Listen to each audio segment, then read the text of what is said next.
Hello, Sydney. And you greeted me with the best weather, the weather that I like, the Swedish weather. Huh? I was expecting sunshine, but apparently that's not how you greet people here in Sydney. This is the very first time I come to Australia, so everything is new to me. And it's kind of sad that I haven't been here before, because just from out of those few days that I had so far, I've learned so much. And I'm going to share some of those learnings with you today as well, because that's how we work with IKEA, and curiosity is key to us. You know, being curious about people, what you do, why you do stuff, and how we could turn that into better solutions. So those are the stories that I'm going to share a little bit with you. First of all, Jan was talking about this place.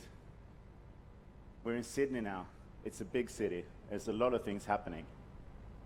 I was brought up in Elmhult. It's a very small place, 10,000 inhabitants. Nothing is actually happening. Except for IKEA. So out of those 2,000 inhabitants, 2,000 of us, or 10,000 inhabitants, 2,000 of us actually work with product development at IKEA of Sweden, in the middle of nowhere. And I was brought up there by a father who works for IKEA. The sad story is, he actually had my job before me. My mother worked for IKEA. My wife, she works for IKEA. Her parents works for IKEA as well. So we need to broaden our perspective. That's why we love to travel, you know. My line of thinking for this, keynote was to try to start off by boring you to death with facts and figures, and then ramp it up during the day. So you're going to see more and more interesting stuff. But some interesting stuff around IKEA, so we are on the same pace here when we talk about things. This figure here, almost 4 billion. Could you imagine what this is? Huh? It's actually the amount of products that we produce and sell to our customers every year. 4 billion things. And you could be proud of that, but you could also be a little bit intimidated. And I think me, working with design, for me it's super important that we take our responsibility as a company. When you churn out 4 billion things, you have to do it in the right way. Mindfulness in what you do. Then you have to have friends if you do 4 billion things a year. This is the amount of suppliers IKEA have. It's not very many, actually. It's 1,000 suppliers that do all of this stuff for us, together with us. And to be able to do it in the right way, this figure is kind of interesting. Because at IKEA, we do everything from scratch together with our suppliers. It's hard work. This is the amount of years an average supplier has been together with IKEA. So it's not buy and sell, and in and out and different suppliers. It's actually long-term relationships that makes it possible to do what we do within IKEA. 11 years. That's quite a lot. It's more than the average person has been married. I've been married for 25 years, so I'm not very average. 20. What do you say about that? Interesting figure, isn't it? That's the amount of designers employed at IKEA. That's my team, 20 people. That's near to nothing, isn't it? But there is an idea to that. We want to have, the very best brains working with this. Then we have, on top of that, 150 designers actually working on contracts with us as well. But the ones employed, who's steering everything there, is just 20 of us. And we share the same kind of vision in what we do and why we do the stuff as well. So it's like a small core team. It's a little bit of a different way of thinking, actually, on how you set up design nowadays. These designers, the 20, has been around on an average 15 years. Because it's kind of hard.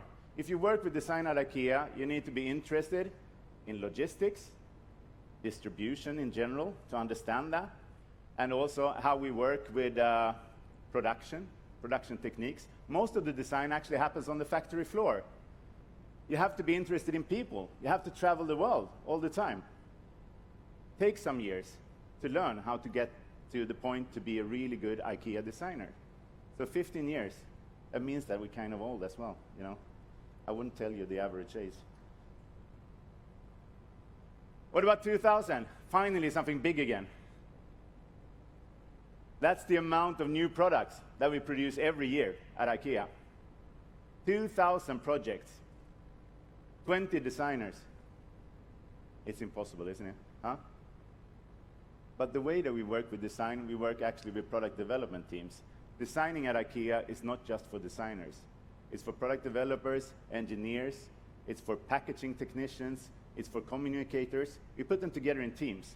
And we have 100 teams at IKEA of Sweden working with this, together with us. And the designers go in and out of those teams.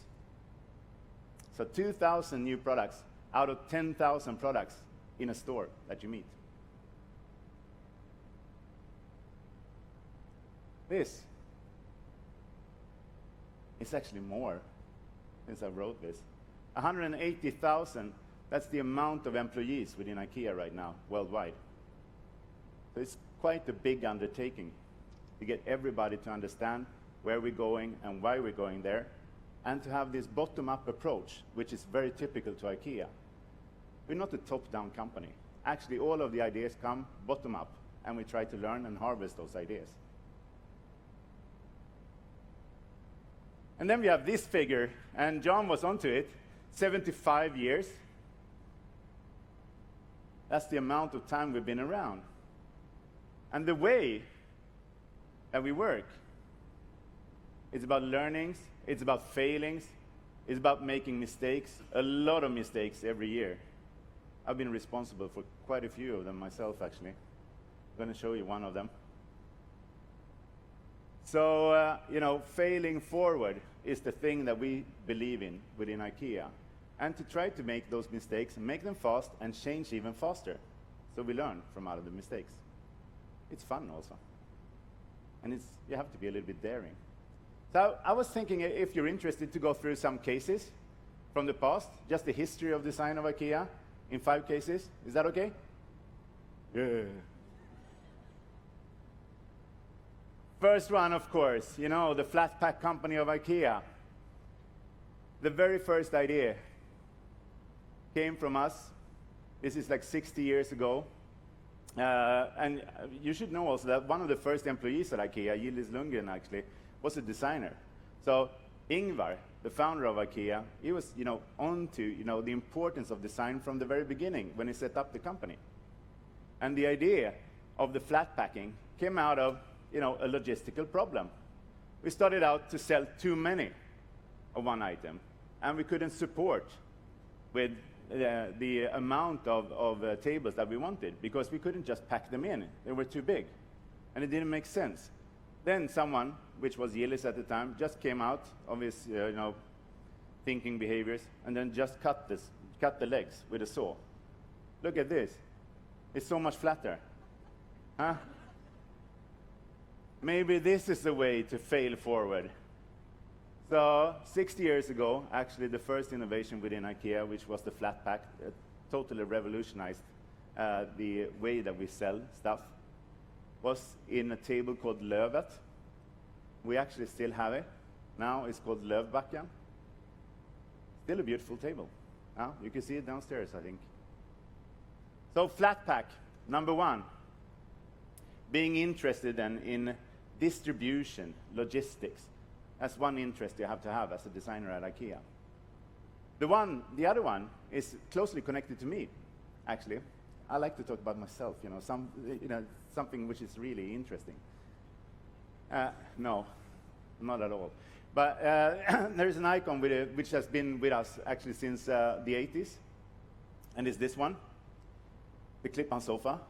And it doesn't look like much. Maybe that's why it's been one of the biggest successes within IKEA, because it has a lot of ideas built into this. And the starting point is the interest for people and how people are using stuff in their homes. It was done in 1980, and the idea would be actually to do a sofa that would withstand everyday life. At that time, still, there was a lot of formal living rooms, you know, where you went in there and sat like, you know, I had to sit with my best suit and so on. But we wanted to do something which was for kids, families with kids. A great sofa for that. And actually also the first flat pack sofa. This was not designed, but product developed and designed by Noboru Nakamura, a Japanese designer, and product developed by my father at the time. So he tried it out on me and my sister when we were like kids to see if it worked at home. And this is like the hands-on way that we work at IKEA. We just brought the sample home and see if it fits. Can't you just play around in this sofa?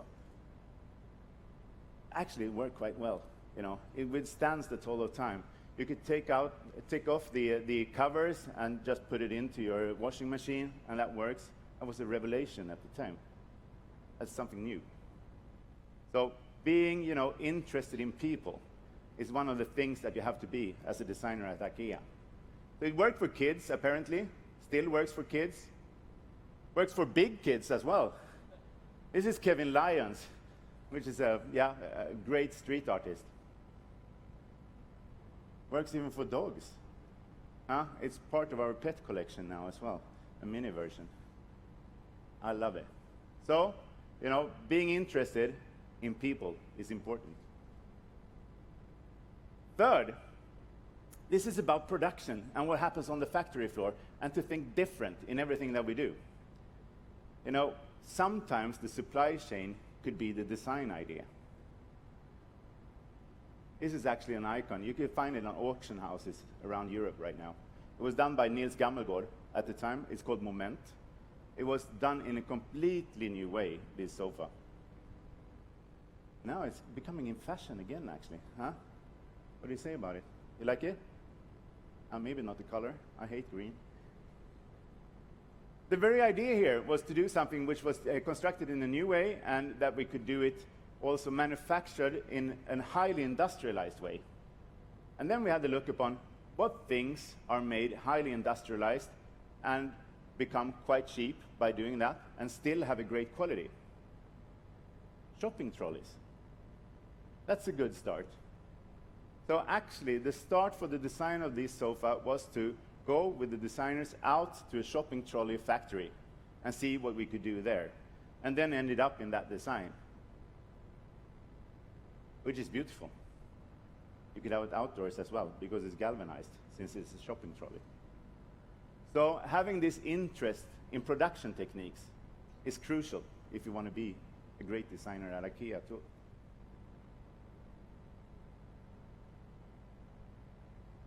Then it's about the pricing, you know. It's about wanting to change the world. As part of our ethos in democratic design, we talk about low prices. It's actually about accessibility to great ideas. That is the thing that we wanted to achieve. We got a challenge from our founder some years ago, because, you know, LED lights has been around for years and years and years. Everybody knew that that was like a great innovation, but it was kind of costly. It didn't reach the many people. People didn't want to change their ordinary bulb to an LED bulb, although they knew that it was so much better and more efficient also from out of energy. So could we do something about that? So we actually gave the €1 challenge. Okay, at the time, an LED bulb costed about €10. I want you guys to do one for €1. Just sit in a room and solve this. I won't let you out before we have solved it. And it was kind of impossible. This is actually the product developer. You know, from out of tries and tries and tries. And first, you start in the ordinary way. If you want to get rid of, you know, euros, you get rid of things in the bulb. So less parts in this bulb maybe will be a better bulb at a lower price. It didn't work out. No matter what we took away, we can't take away the LED thing, you know. But there's components that was not necessary, we thought. But we didn't crack it that way. That would be the typical way, and that would be the way that everybody else would have solved it. The way that we solved it at the end was actually together with the supplier, and I love this, actually. It was to have less components, but better. So we actually went for more exclusive components that could do more, each and every one of them, those electronic parts, than actually the cheap components, which you had to have more of. That made the price possible. So that's how we reached that price. That's also how we could sell a lot of LEDs around the world and save a lot of energy, which is one of the tasks we have within democratic design also, to do something which is far more sustainable. Something which is not just done in a sustainable way, but actually nudging people's behaviors into a more sustainable behavior for the future. Because that's a bigger change. We're 180,000 employees at IKEA. That's a lot. If we change our behaviors, it's kind of good. But we have 1 billion customers. If we could nudge their behaviors to something better, that's a change for the world. So that's what we're looking into from a design perspective. Great. The LED bulb. 179. What's your thinking there? It should be 1, huh? Then we talked about, making mistakes. This is one of the biggest mistakes in IKEA's history. The amazing fiasco with Air, IKEA Air. We were introduced to a fantastic idea by a designer outside of IKEA, Jan Dranger at the time. I was part of making this mistake, so I'm really proud about the mistake as well. And it's one of those eureka moments when you sit around the table and someone is presenting something, you instantly feel that this is might be the best IKEA idea ever. What could be better and what could be more flat than doing Air and to sell nothing and get paid for it? So this was like the starting point. It had some drawbacks, this unit. It's made out of compartments, different air compartments.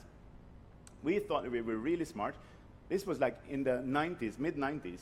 And actually what we did, we invested a lot to do like a sustainable plastic, which was at the time, nobody had heard about it whatsoever.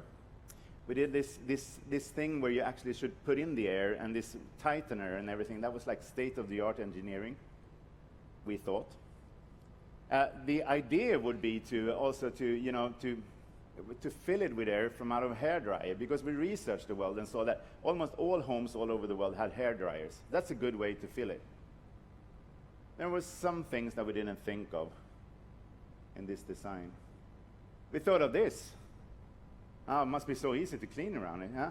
It's so light, so you can just lift it, and then you clean with your vacuum cleaner, and that's a good idea. What we didn't think of was actually that if you sit on a thing that is so light, it has this tendency not to sit still, the thing itself. So you were actually floating around in your living room. That was one thing, one problem. Function, from democratic design, didn't function that well. When you should fill the compartments, we fill them with air from hair dryers. And I don't know about you guys when you use your hair dryer, but I usually have it on hot. That's the thing that we didn't think of. Because if you had that thing on hot and put that towards this plastic thing, it melted. So it wasn't tight at all, actually, although it was filled with air.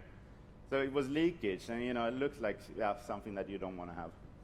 The other part was also sitting in the sofa. Since there were different compartments out of plastics, it has this squeaking noise. It sounded like Benny Hill Productions or something. Every time you moved, you can hear people move. So that's not so good either. And it became a lot too expensive as well, since we put so many efforts into engineering and to new stuff, so people didn't dare to go into it. And from a design perspective, I think also, if you have a look upon this, mid-90s, who would dare to buy a thing like that? None, actually. So there's a lot of mistakes in this. If you want to do something which is great new engineering, maybe put it into something that actually people could relate to from the beginning, instead of doing everything new from the start, because it's hard to relate to. You can't understand what it is that you're going to buy. So from a form perspective, it's also important to have this in mind if you want to introduce new stuff. So that's the amazing fiasco. If you would have had democratic design at the time and the way of thinking, I think this would never have happened. We would never have ended up in something with that kind of quality, that kind of functional thinking. We're a little bit smarter now, actually, from having this tool. And democratic design within IKEA, it's a tool for our product development, but it's also one thing that we usually don't think of. It's also our joint language around design. It makes everybody, no matter if you work in design or if you work as a business navigator or whatever, we have the same kind of language when we speak about design and what is good and what is less good. And that's such a strength, because usually parts of the company don't understand each other when you talk about those things.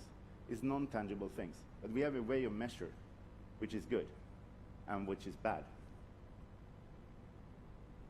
It contains of 5 different things.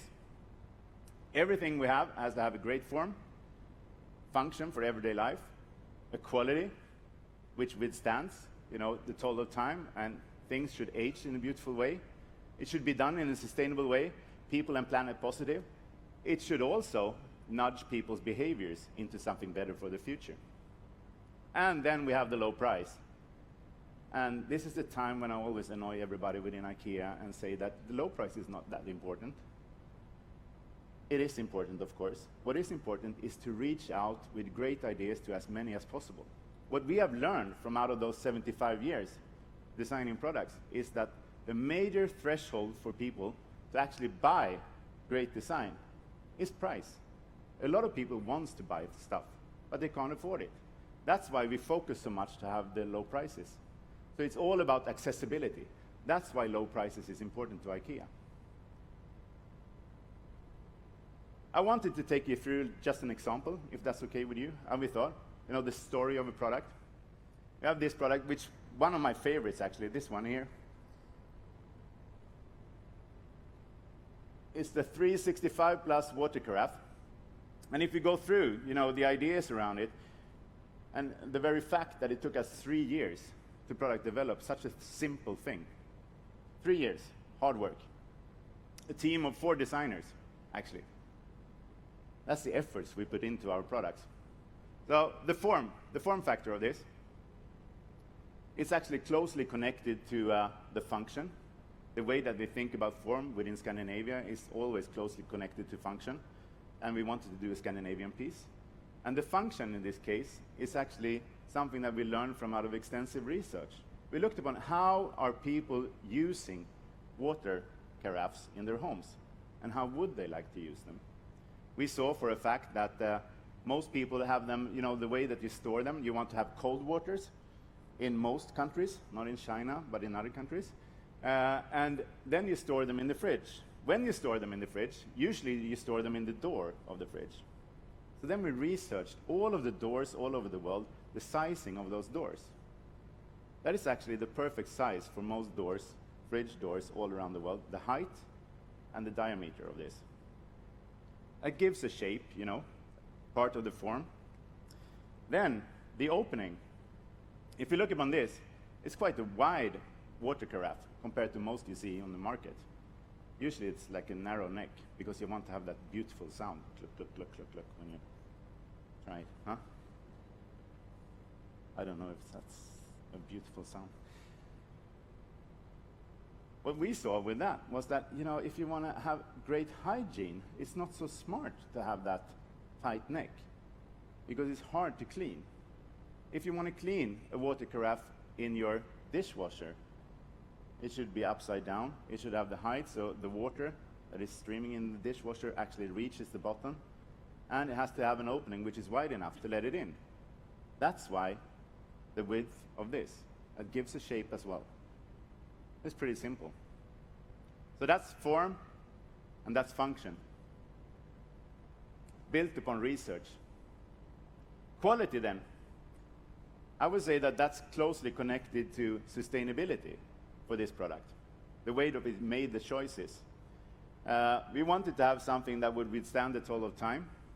And we wanted something that could be recyclable. All of the parts should be recyclable. And we wanted something that was obvious also for people, how it works and how I should use it. So what's the most obvious, choice of material for a stopper? Cork, of course, because that's what you see in wine bottles. Not in wine bottles here in Australia. I see that you have like those screw corks. Huh? Even on good wines you have that thing. That's strange. You're not allowed to have that actually in Rioja, you know, then you have to have real cork. But since you are doing all of those wines with screw corks, there's a lot of cork actually out there in the world, and you have to harvest those cork trees every 6 to 8 years. Otherwise, they will die along the way. So there's too much cork. Could we take care of that too much cork and make it into something good? That's why we use cork. Cork could also be, you know, grinded down into granulates easily. So you grind it down again and again and again and again, so it's a recyclable material. Glass is, of course, also a super recyclable material compared to others. So that's the choices that we made for quality and for sustainability. And then, when you have a great thing like this, you want to make it accessible for everybody. Then it's about manufacturing techniques and making it really smart. And again, here, the sizing and also the openings and so on are perfect for really fast-paced manufacturing. So it's designed for being cheap at the end, from the beginning, without making compromises on the design. It's actually designed to be accessible. So that's the very idea of democratic design in a product. Anybody has one of those at home? Huh? At least all of the IKEA employees? Okay, we talked about this before. We're a vision-driven company. We're not business-led. We're vision-driven. That's quite the difference. That means that we are curious upon people. If we want to solve people's everyday life, we need to be close to people all the time. And you know what? All of us who work for IKEA do home visits all the time. You know, we don't really rely on big research companies, because big research companies are doing their research for all other companies as well. So you end up with fairly the same kind of results, no matter who you work for. We want to have those different views on things. We want to find the stuff that nobody else has seen. Then you have to have first-hand contact with your customers. So that's something that we work with, all of us. People in retail, to have first-hand contact, to do better retail solutions. People in product development, to have first-hand contact, to see what is really valid and what works. Everybody's talking about co-creation and collaboration and so on. We've been doing this for 75 years.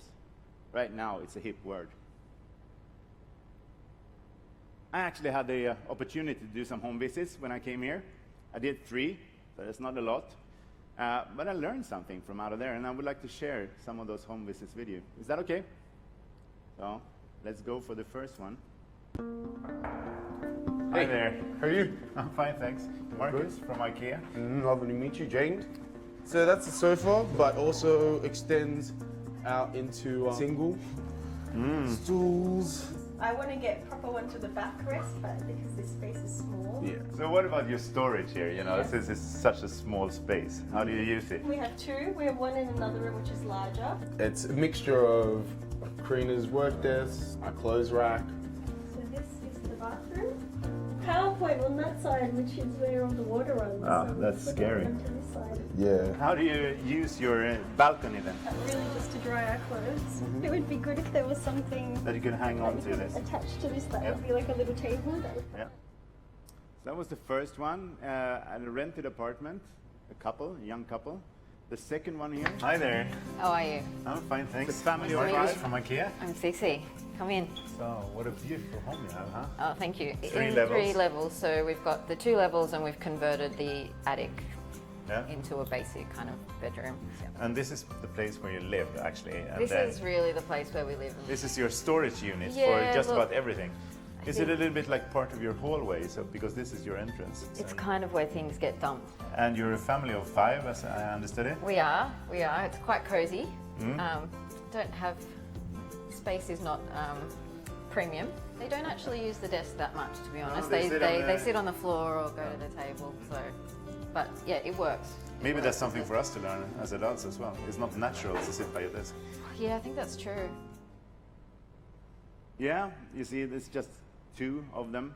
We do thousands every year. So what did I learn from visiting those homes in Sydney? I learned that, I'm sorry to say, you're not that unique. For most of the parts, You know, you share the same kind of problems that we do all over the world. The number one problem, as you can see here, is storage and organizing your home. That is something that we share all over the place. That's why like 50% of our range within IKEA is actually storing. It's important to us to solve these problems. But what I could see is some small ideas, things to bring home, actually. The way you treat kids, or this family treat kids, to have things in the open. You know, if you have creative tools, I think she had such a great idea, this mother actually. If you want your kids to be creative, to be open-minded and so on, let the tools be out there. Let it be a little bit messy. It's okay, because it's there. If it's there, they're going to use it. If you hide it away or make it clean, they won't use it. And also to be able to be all over your home as kids is also important. So that's something I think that's something that we could share with more. Then, to me, one of the big things is actually the way that you are socializing indoors and outdoors. Outdoors is so important to you here in Australia, and I must say that I'm a little bit ashamed of our range for outdoors. It's of course good, but it's not up to par for Australian standards. So this is something that I bring home that we could design for something better for the future also, to solve your outdoor needs here in Australia. So I would say those two are the main things that I bring home. And this from the first thing, I actually met a great guy, James, there. So became like instant friends forever. So I bring home his clothing style as well. Just personally, I love him. The way that we work with research nowadays and those things, not the home visits yet, but that's going to happen too. When we do things in research, we actually share it with everybody. And this is a new thing from a couple of years ago. So if you want to know how we, the findings we have from different parts of the world, you could actually go to lifeathome.ikea.com and see it there. We're fully transparent with our knowledge to the rest of the world, because we want, more than just IKEA to be able to change those problems. They have to be open there.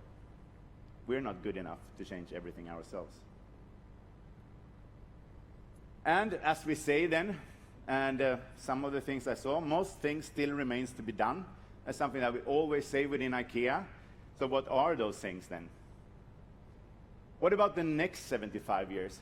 Personally, I work with things for the future. I'm not really that interested in history.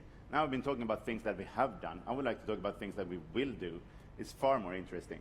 And there is a lot of things coming up. And I'm glad to say that you're going to be presented with some downstairs, actually, in our exhibition. Just a few. We have the collaboration with Byredo around scents in the home. How could we use scents in a new way, actually?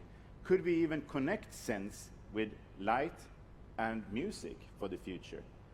So you can more or less like Spotify your home from out of moods instead. That's the line of thinking that we have. Darcel Disappoints is actually from here, Australia, together with Colette. You're going to see that collection, which is about starting up, starting school, starting work again. Virgil Abloh, some of the items from that collaboration around fashion with a fashion designer. Why do we do those things? Why do we work with fashion designers? It's because we want to learn the ways that they work with the narrative. How do they reinvent themselves, for every season? Same brand reinventing themselves, the storytelling part. And Virgil is a great guy there. Tom Dixon, we've done a sofa, this one, the seating units. Now actually we're introducing even for bedrooms for the first time. You're going to see it here in Australia. IKEA art rugs. We've done art events for a couple of years now. And it's actually a way for us to democratize art. We've been talking about democratic design. We would like to have democratic art as well for the future. And how could we go about there? Because art is so important to people in their homes also. And to have this close collaboration with artists is really important for us if you want to innovate. Because a lot of the new thoughts comes from art. It doesn't come from design or engineering. It's artists, free-thinking artists. So this time around, it's rugs. It's a forgotten art form, actually. And we put, I think it's 8, is it? Yeah, different artists from all over the world into doing their own rugs. Most of them have never worked in rugs before, so that's kind of interesting itself.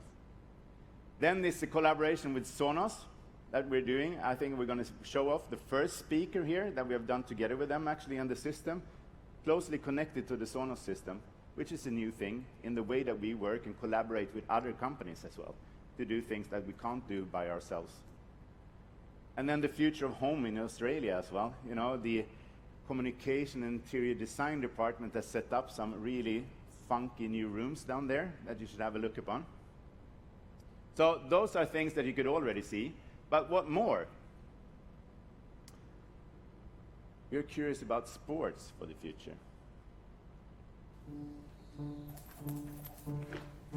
It's kind of a nice setup in our house because the steps are here and then I can put the band here. These are all my marathon medals. Hopefully as I run more marathons, maybe I'll need another hook. And over here I have my bike and my workout station. So I dedicate this corner to doing my strength training and stretches. Work.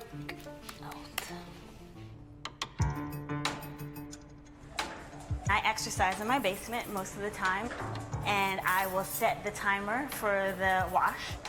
33 minutes, boom. We get the kids from school and preschool. I take my mat and do some exercises.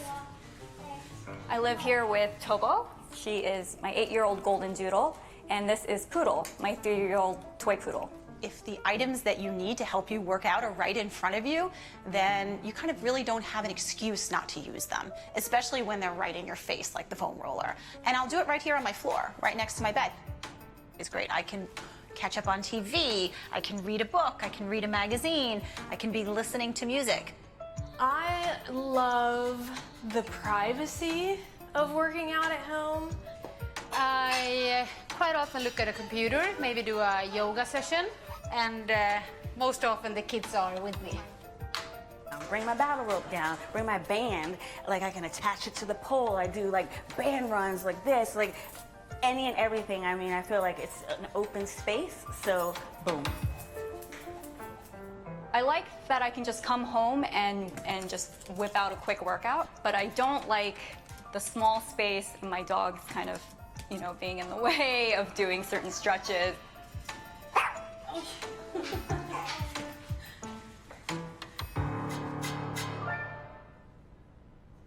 Kids are kind of great on doing the planks, actually.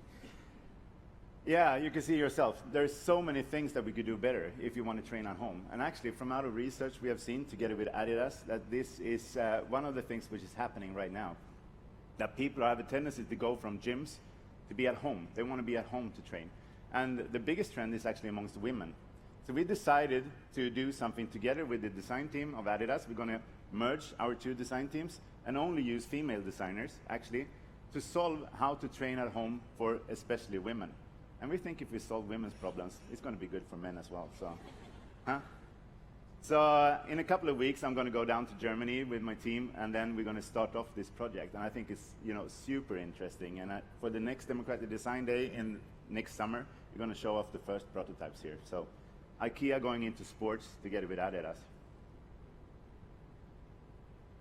But it's not just about normal sports. It's about esports as well. And you know, you're going to meet some guys here from Area Academy. Tommy and the guys, they're here actually during the days, which is someone we've joined up with to take care of this. This is one of the biggest trends right now. And have a look. The history of esports. 1972, first ever space war competition at Stanford University. 1980, the Space Invaders Championship attracts 10,000 gamers in the US. 1982, gaming inspires pop culture. Movies like Tron premieres. 1984, esports makes it into the Guinness Book of Records. 2006, the prize money gets big.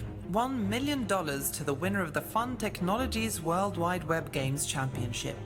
2007, Asian Indoor Games, side by side with traditional sports. 2013, colleges in the US offer athletic scholarships to esports players. 2015, very first esports arena opens in Santa Ana, California. 2017, the International Olympic Committee acknowledged the popularity of esports. 2024, Summer Olympics in Paris. Esports is being considered as a new discipline. Yeah, and this is so fast-paced movement, and there's so many people. We talk about billions of people, and I'm sorry to say that we haven't addressed them at all at IKEA. We talk that we are for the many people, but you know, we forgot about the esports people. So we're going to do something about that for the future. And their major problems is actually it's a lot about, you know, sitting still. You sit in a you know, a very static way, and you get problems from out of that. Could we solve those problems? And here's some guys who want to share here. Do this. 3, 2, 1. Hello, ladies and gentlemen. My name is Robin Engström. Elin Androsiani. August Peterson. Therese Santo, and I am a gamer. And nowadays I'm a little bit more of a casual gamer because I have a bunch of these who are also gamers. This is where I spend like 10 to 16 hours a day. I have my ordinary gaming peripherals and also a pretty good chair. Usually, I sit on a normal chair, very uncomfortable. It often hurts in the back. When I game for 20 hours straight, you get sore underneath your butt. Mostly when I sit for hours and hours in game, I sit like this. The chair is really bothering me. I play with a blanket behind my back because I really want more support for my lower back.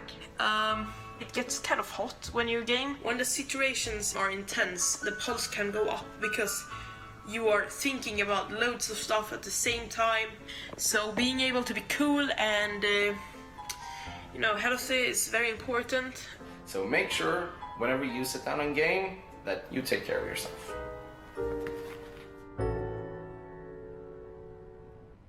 Yeah, you could of course see that there's a lot around ergonomics, and there's a lot of knowledge to convey there also, but we need to reinvent maybe some of the ergonomics, because it's not meant to sit, you're not meant to sit in a normal chair for like 16 hours in a row.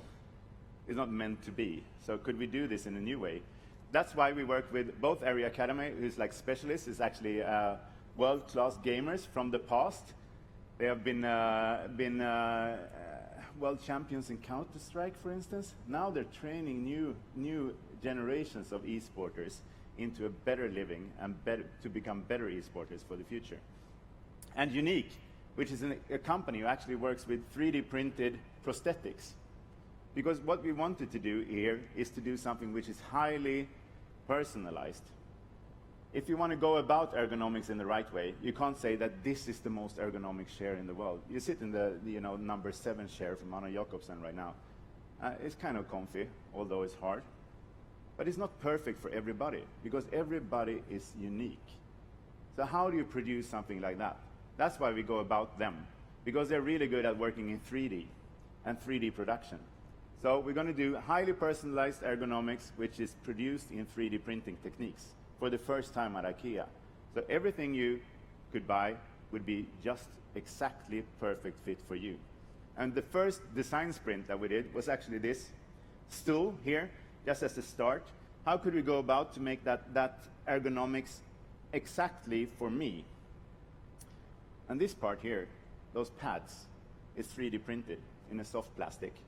And actually, the structure of them are exactly for that person who we photometrically scanned his ass. I don't know if we're going to do that for the future, because it's a little bit, it could be sketchy to do that. But the technique as such is really, really interesting. So this is for actually just doing cushioning in a new way, and to get that sent home to you, directly to your home, with a perfect fit. Then we're looking upon actually game enhancers as well. Could it be things that you fit to your body instead of things that you put your body on top of? A little bit like prosthetics, that makes you faster and better, and makes you be able to game for like 16 hours in a row if you want to do that. And we're going to look into food as well. So what kind of food do you need to be a better esporter? Could we supply with that as well from out of IKEA? So that's part of this collaboration. I think it's really exciting, because it's new manufacturing techniques, it's new way of designing, it's new way of interacting with our customers as well. It makes us better. Then we're curious about play. Are you bored? Or could you withstand some news, more news? Huh? Play is important to everybody. That's the way you become creative, the way that you work. You work better if you play. It's serious. In the children's world, play is serious. And adults tend to not see the serious aspects of play. And I would say that it's the children who are right. Play is definitely the most important source for children to learn things about the world and to develop in a good way. Everything that a child needs to learn, it can learn through play. Social skills, communicational skills, like science, creativity.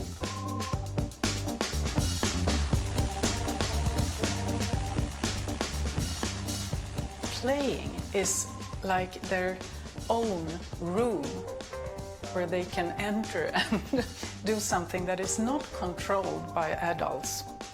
You can think without having any rules or limits for what is acceptable to think. All this boring propaganda that children gets to hear from adults, it won't work, don't even try it, so on. You can just forget that. Self-esteem, how to solve problems, how the world functions, self-confidence. And if you give a child good material, creative toys, anything can happen, I would say. It will end up in a magical kingdom.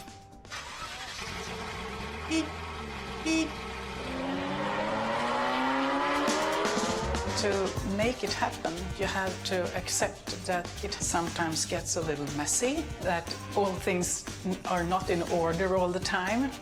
That's the price you have to pay to set your children free. Love it, huh?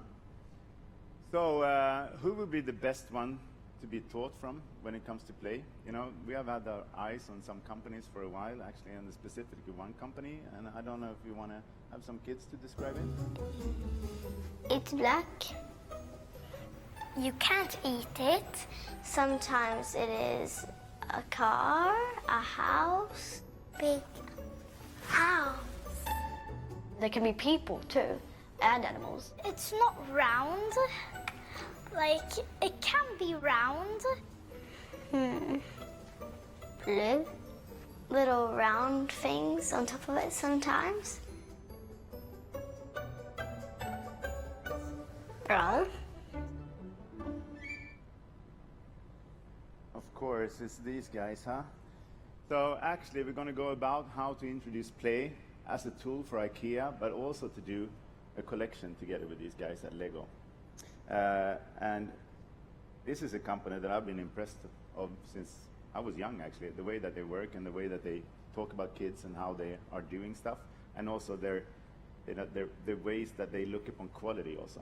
The quality of those pieces is incredible. So how could you do this, and what could we learn as a company, as IKEA, working together with them? And we have actually started, and I think we're going to introduce something already next year here in this collaboration, so that's going to be fabulous as well.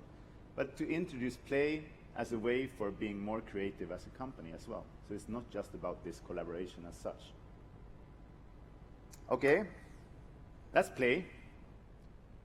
Coming to the end, almost. One of the things that I think, you know, we should do so much more, and you could do so much more here in this country, is off-the-grid living. You have vast wastelands here, don't you? Huh? It's a lot of off-the-grid. And actually looking upon it, it's 1 billion people around the world who don't have access to electricity. Could we do something about that? There is, on top of those 1 billion, a lot of people nowadays who chooses not to be on the grid for other reasons. I don't want to be part of it anymore, you know. I want to shut down internet. I want to have my own supply of electricity and water. So it's a choice you make as a person.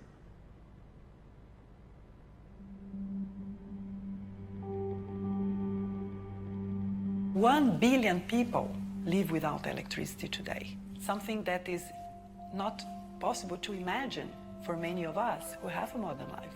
And that gives an idea of the energy gap that is still out there. Today, we have, for the first time, we have energy outspoken in the global agenda. Without energy, you cannot develop. You cannot have access to the many services, to the many opportunities that we have in the modern society today. It's a humanitarian issue, but it's also a democratic issue, because now we're moving into digitalization era. If we want to have clean cities and livable cities, we need to have clean energy. People cannot pump water, which is vital for their lives, because they don't have energy. Sun, that's something many developing countries have plenty of.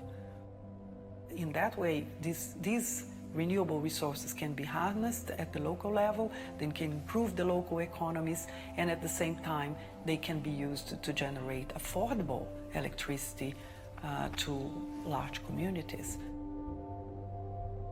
So I think we are moving in the right direction, but there is still a lot of work to do, and we cannot accept a scenario where millions of people in 10, 20 years' time will still be without electricity. That's a no scenario.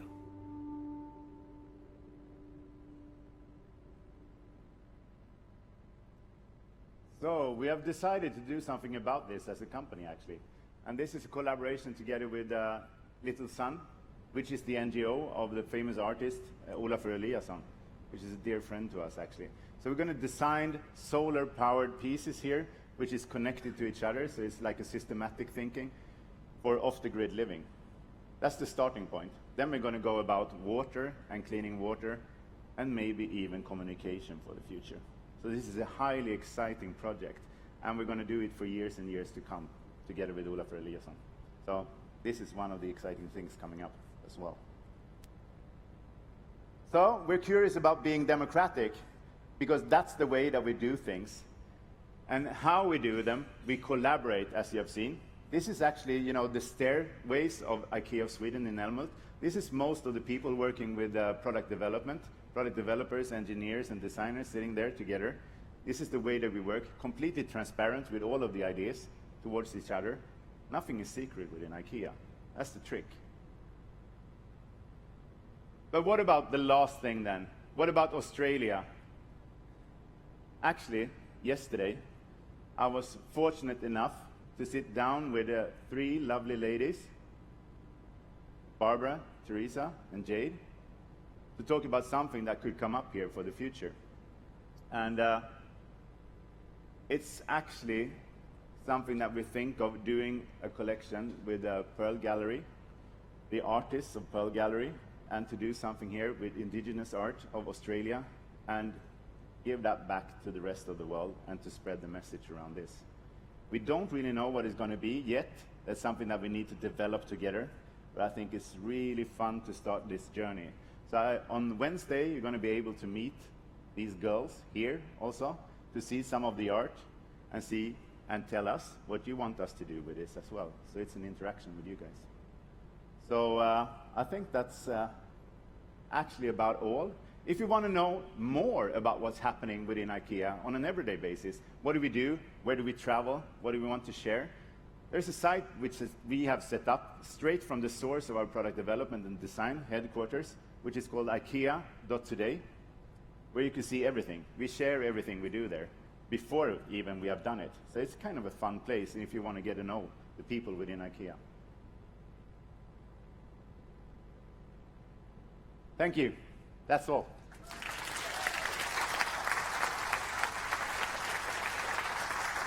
Much. Thank you.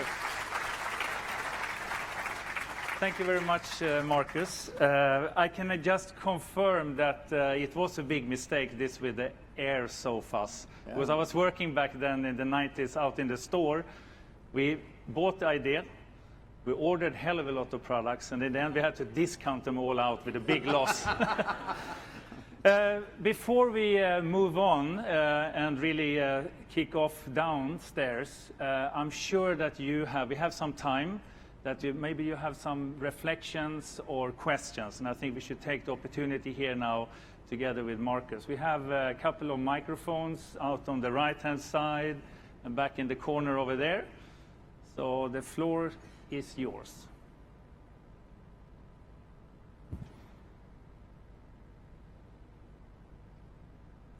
Hi. Hi there. Your interesting collaborations that you do and the way that you approach things. Have you ever considered travel, cars and vehicles, which doesn't seem to have progressed a great deal? You revolutionized furniture. Be interested in what you would do with vehicles. Actually, one of the things that we're thinking of right now could be close to what you say. So we're looking into working with what do you call them? Mobile homes. And see if IKEA could furbish a mobile home in a completely different way to the mobile home companies. So we're on to that as well. And me, myself, I go back and forth to work. So I spend like 2.5 hours in the car. And if I would have designed a car, it would be designed more like my kitchen rather than a car inside. Because I want to eat and I want to do a lot of stuff there. I'm not interested in the car look at all, actually. So it's an interesting topic. Hello, Monica Richter from WWF. Thank you very much. It was a very inspiring talk. You probably have heard from some of your people that the war on waste has been a very big program here over the last few years as we start to think about the circular economy. And I'd like to hear a little bit more about what IKEA's plans are to be part of that revolution of, taking back furniture and really thinking repurposing and recycling some of the products that IKEA has produced. Thank you. Yes, absolutely. This is one of the biggest questions for the future, if not the biggest, of course. And if you are a company like ours doing 4 billion things, you have to be extremely mindful of the choices you make. First of all, IKEA has decided to be fully circular, like by 2030. So everything should be recycled or recyclable in our materials. The reason for that is not just from out of sustainability, although that's the main reason, of course, but for us to be able to cater for getting ideas out to people to make them accessible. Actually, we need to start off recycling also for the sake of the price. If we don't work with that, the scarcity of materials will make the prices wrong for IKEA for the future. So it's two reasons. First of all, for the world and us living there. Secondly, it's for business reasons. And they go hand in hand. And it's always been like that within IKEA. Actually, since the very start, if you start off as a low-price company, you have to be a low-cost company. The best way to be low-cost is to be mindful of waste. We hate waste at IKEA. We really hate waste. And waste is like the number one to get rid of to have good prices.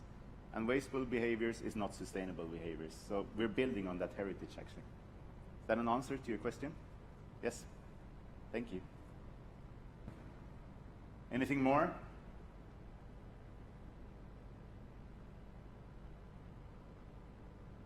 Can you please tell us more about home designing, like houses designing that you guys do in Sweden? Yeah, we have a project there since some years actually, to make affordable housing together with Skanska there. We're building on top of that also to do some more research by ourselves for the future, where we're working with the future home concept as well on top of that. But it's been quite successful, and we could see, as when we started with IKEA, we could see that there was a lack of producers of good furniture at affordable prices. We could see the same thing with homes, actually. It's less affordable, so could we change the outlook on homes and make good homes affordable for a lot of people? That's the very idea. It might not happen within the concept of IKEA, but we will help out doing it, absolutely.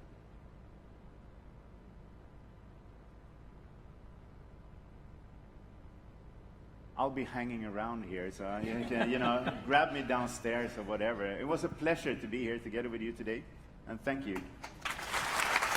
Thank you. Okay, we will try to, in an orderly way, move downstairs to the exhibition hall. And downstairs there, you will find pieces and parts of things that Marcus has been presenting. But there's also some takeaway bags and some gifts and so forth. So let's start to move down to the hall downstairs.